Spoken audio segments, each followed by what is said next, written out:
हमारी संस्कृति, हमारे संस्कार सदा रहें हमारे साथ। सब्सक्राइब करें तिलक।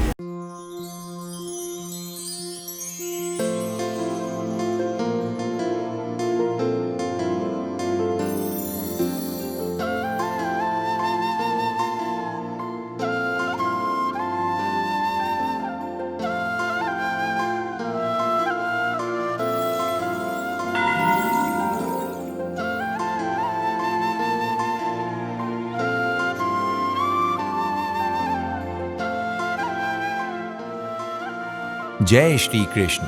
श्री कृष्ण जन्माष्टमी के इस पावन पर्व की आप सभी को हार्दिक शुभकामनाएं एवं हमारे इस कार्यक्रम में आपका हार्दिक अभिनंदन। भक्तों, अनंत कोटि ब्रह्मांड नायक श्री कृष्ण जी का जन्म इस धरा पर धर्म की स्थापना और साधु पुरुषों के उद्धार के लिए हुआ था। वहीं उन्होंने वृंदावन लीला में प्रेम को सभी साधकों की ध्वजा बताया है, तो गोवर्धन लीला में अपने सखाओं को अपने सानिध्य का आनंद देकर सांख्य रस की उपासना से अपनी प्राप्ति का एक उच्चतम मार्ग प्रदर्शित किया है। भक्तों, सोचिए वो काल कैसा रहा होगा जब स्वयं श्री हरि अवतार लेकर सबके बीच आने वाले थे। धरती अपने सौभाग्य की सराहना कर रही होगी कि अब भगवान के चरणों का स्पर्श उसे नित्य मिलेगा। समुद्र, नदियां, पर्वत, पवन, अग्नि और आकाश तथा सभी दिशाएं मंगल गान कर रहे होंगे कि अब उन्हें भी श्री कृष्ण भगवान की सेवा करने का अवसर प्राप्त होगा। भक्तों, भगवान श्री हरि नारायण ने धरती पर अपने अवतार के लिए चंद्रवंश को चुना तथा उनके माता पिता होने का सौभाग्य प्राप्त हुआ देवकी एवं वसुदेव जी को।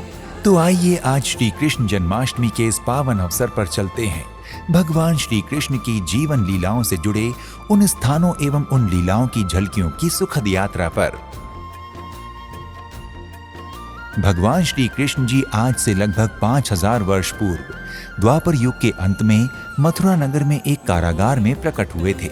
मथुरा उस समय कंस की नगरी हुआ करती थी। आज भगवान के जन्म स्थान पर यह बहुत प्राचीन मंदिर है तथा जहां भगवान श्री कृष्ण ने जन्म लिया था उस कारागार के स्थान पर ही आज गर्भगृह में एक चबूतरा है।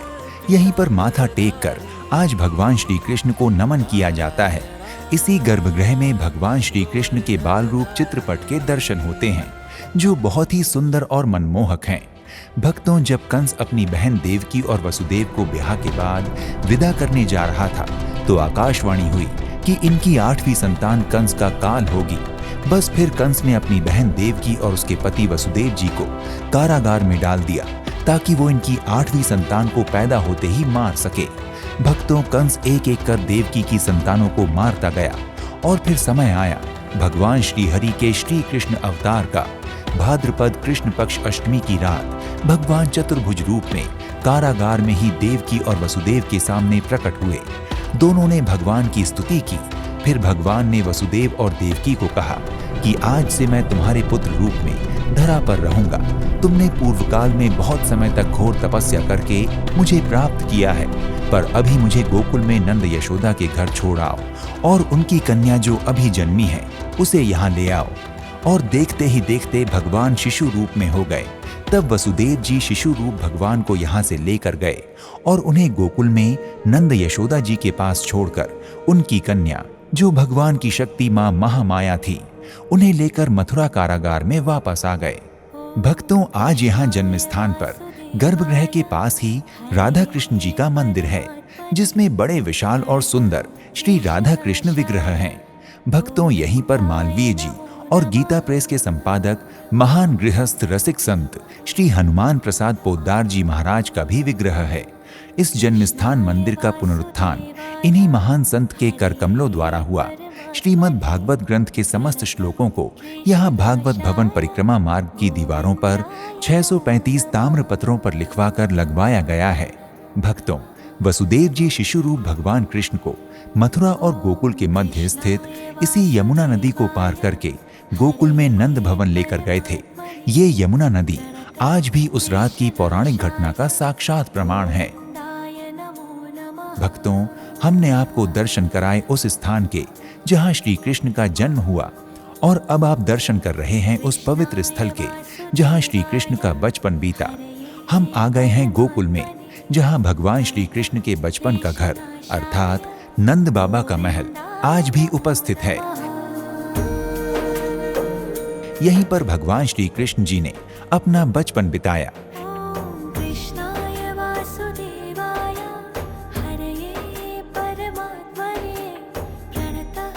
भक्तों, आज गोकुल नया गोकुल और पुराना गोकुल के नाम से जाना जाता है। नंद भवन 84 खंभा मंदिर, यहीं पर श्री कृष्ण जी ने नंद बाबा और यशोदा मैया के साथ अनेक बाल लीलाएं की थी। भवन में ही पारस पीपल का एक वृक्ष है जिस पर कार्तिक मास में 5 रंग के फूल आते हैं। कहा जाता है कि कन्हैया जी जब गाय चराकर आते थे तो इसी वृक्ष की छाया में विश्राम करते थे। भक्तों, यहीं पर मंदिर परिसर में शंकर तपोभूमि भी है।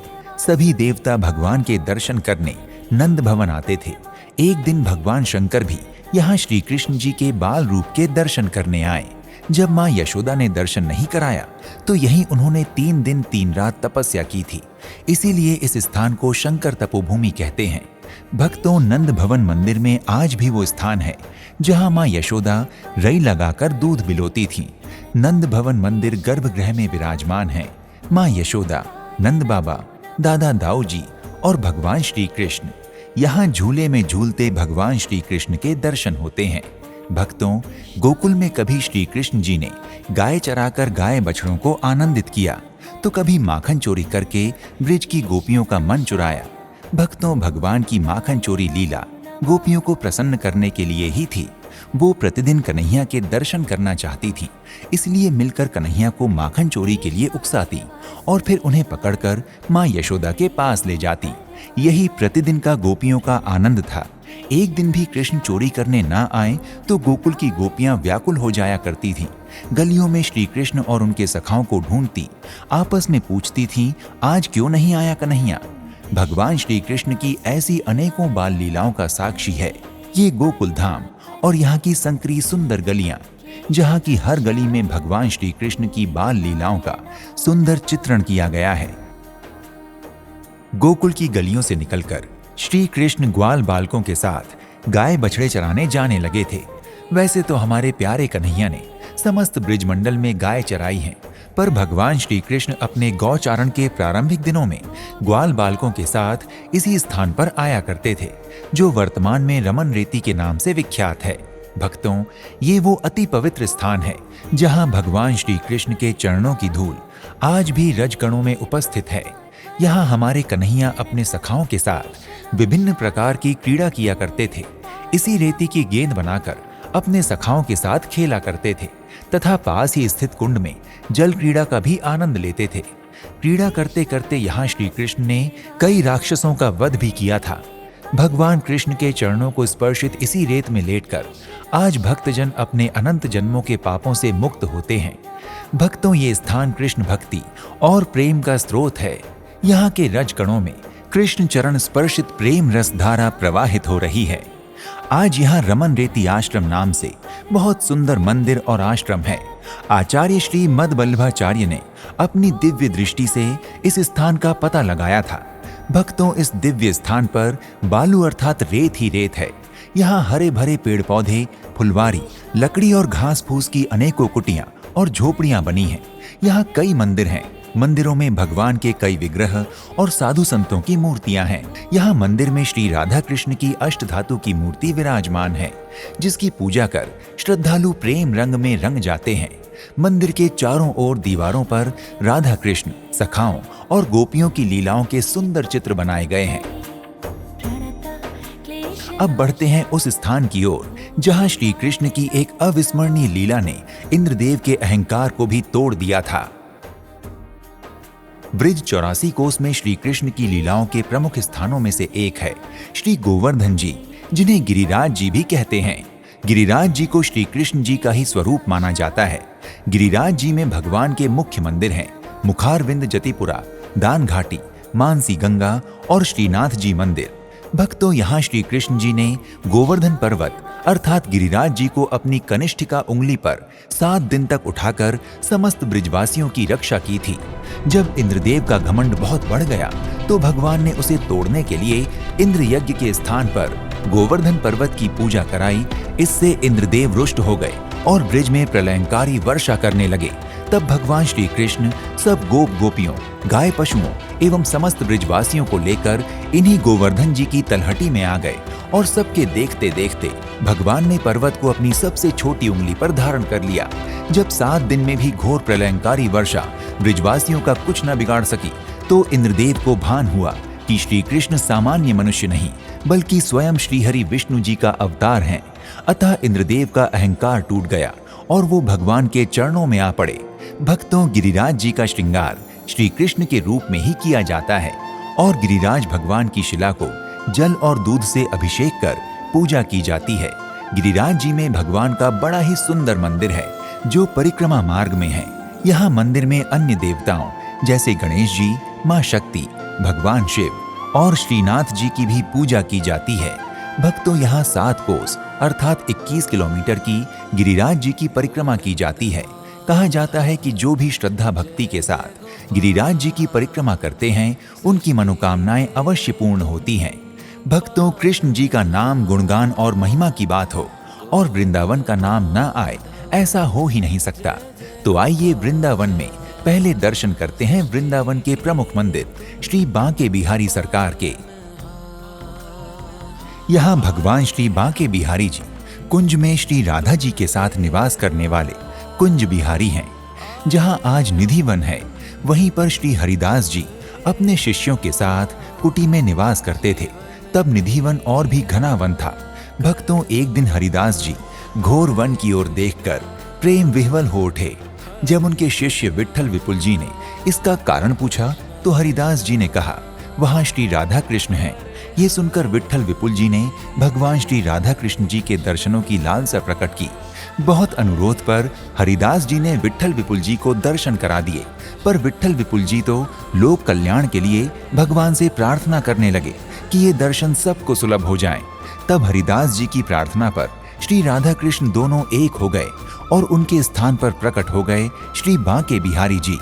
हरिदास जी ने विट्ठल विपुल जी से श्री राधा कृष्ण के एक रूप में समाहित श्री बांके बिहारी स्वरूप को लाने के लिए कहा।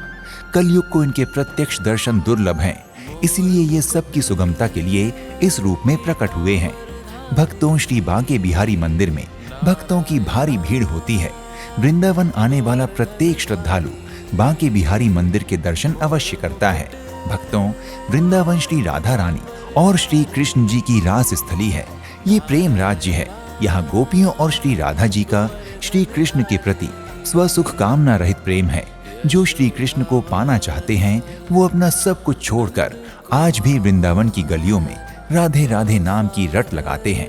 राधा जी ने अपने निस्वार्थ प्रेम के वश श्री कृष्ण को किया हुआ है, इसलिए राधा नाम पुकारने से श्री कृष्ण अति प्रसन्न होते हैं और भक्तों को शीघ्र ही दर्शन देते हैं।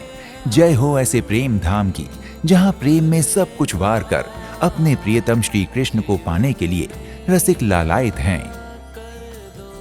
श्री कृष्ण और ब्रिजमंडल का नाम लेते ही दाऊ दादा का नाम स्वतः आ ही जाता है। दाऊ दादा श्री कृष्ण जी के बड़े भाई हैं और रोहिणी माता के गर्भ से प्रकट हुए हैं।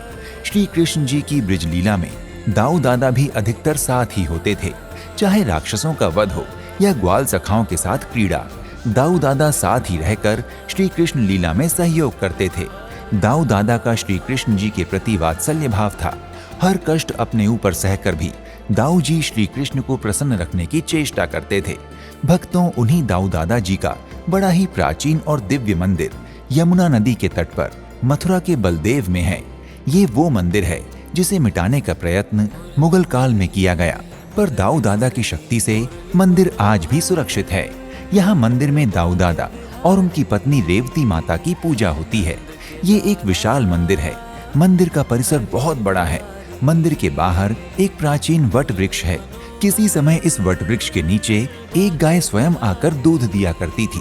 जब गोस्वामी जी को ये बात पता चली तो उन्हें बड़ा आश्चर्य हुआ। वो समझ नहीं पा रहे थे कि गाय स्वयं यहाँ आकर दूध क्यों दे जाती है। उसी रात्रि को दाऊ जी ने गोस्वामी जी को सपने में बताया कि यहाँ मैं अपनी पत्नी रेवती के साथ विराजमान हूँ, मुझे निकाल कर मेरी स्थापना करो, तुम्हारा कल्याण होगा। जब गोस्वामी जी ने उस स्थान पर खुदाई करवाई तो देखा कि वट वृक्ष के नीचे बलदेव जी की रेवती जी के साथ प्रतिमा है, जिनको बाहर निकालकर स्थापित किया गया। भक्तों, वही स्वयं प्रकट दाऊ जी महाराज रेवती मैया के साथ यहाँ विराजमान हैं। भक्तों, श्री कृष्ण जी के मंदिरों की बात की जाए तो भगवान श्री कृष्ण के असंख्य दिव्य, प्राचीन और अद्भुत सुंदर मंदिर देश के कोने कोने में हैं। पर उत्तर प्रदेश में ही श्री राधा कृष्ण जी को समर्पित बड़ा ही सुंदर और वैभवशाली मंदिर है JK मंदिर, जो कानपुर में स्थित है। मंदिर का निर्माण 1960 में JK ग्रुप द्वारा करवाया गया है। मंदिर का शिल्प अद्भुत है। यहाँ सफेद संगमरमर के उत्तम पत्थरों का प्रयोग मंदिर के निर्माण में किया गया है। ये मंदिर 5 शिखर वाला मंदिर है, पर सबसे बड़ा और मुख्य शिखर श्री राधा कृष्ण के मंदिर का शिखर ही है। मंदिर में अन्य देव मूर्तियां भी हैं, परंतु मंदिर के मुख्य देव श्री राधा कृष्ण जी हैं। मंदिर के बाहर जहां भी दृष्टि जाती है, प्राकृतिक सौंदर्य की अद्भुत छटा ही दृष्टिगोचर होती है। यही स्थिति मंदिर के अंदर भी है। हर ओर सौंदर्य की पराकाष्ठा दिखाई देती है। हो भी क्यों ना, क्योंकि स्वयं प्रेम और सौंदर्य की मूर्तिमान छवि श्री युगल किशोर जी मंदिर में विराजमान हैं। मंदिर में म्यूजिकल फाउंटेन शो और लेजर लाइव शो यहाँ आने वाले श्रद्धालुओं का मन मोहने वाले हैं। ये शो शाम 6:30 बजे से 7:30 बजे तक प्रतिदिन होते हैं। इनकी विविध आकर्षक प्रस्तुतियों को देखकर दर्शक मंत्रमुग्ध हो जाते हैं। कानपुर में ही स्थित द्वारिकाधीश मंदिर का वैभव और दिव्यता भी सर्वविदित है। मंदिर में भगवान श्री कृष्ण जी का द्वारिका जाने के बाद का स्वरूप श्री द्वारिकाधीश जी महाराज विराजमान हैं तथा उनके साथ माता रुक्मिणी जी भी विराजमान हैं। भक्तों, मंदिर का ऐश्वर्य भी अनंत कोटि ब्रह्मांड स्वामी द्वारिकाधीश जी महाराज और महालक्ष्मी श्री रुक्मिणी जी के विराजित होते ही अनंत गुना बढ़ गया है। इसलिए ये मंदिर अत्यंत शोभनीय और दर्शनीय है। यहाँ भगवान शिव की पूजा भी श्रद्धालु भक्ति भाव से करते हैं। यदि आप कानपुर आते हैं तो श्री द्वारिकाधीश मंदिर के दरबार में माथा अवश्य टेकें। ये लोक परलोक सब बनाने वाले हैं। भक्तों, भगवान श्री कृष्ण जी के संपूर्ण गुणों का गान तो वो करे जिसने पृथ्वी के परमाणुओं की गिनती कर ली हो। इसलिए सृष्टि रचयिता ब्रह्मा जी और वेद पुराण भी जिनके नाम के आगे नेति नेति कहने लगते हैं, भला उन परमेश्वर, परम शक्तिमान, पर ब्रह्म आदि पुरुष सबके नियंता श्री हरि भगवान श्री कृष्ण की महिमा का गान पूर्ण रूपेण कौन कर सकता है। इसलिए भक्तों, आइए हम सभी अपने तन मन को उन श्री हरि महाविष्णु श्री कृष्ण जी के चरणों में समर्पित करें और अपने जीवन की बागडोर सदा के लिए उनके हाथ में सौंप दें। इसी प्रार्थना के साथ भगवान श्री कृष्ण के जीवन से जुड़ी लीलाओं की इस संक्षिप्त यात्रा को यहीं समाप्त करते हैं। आपसे फिर भेंट होगी। जय श्री राधे कृष्ण, जय श्री राधे श्याम। इति शुभम।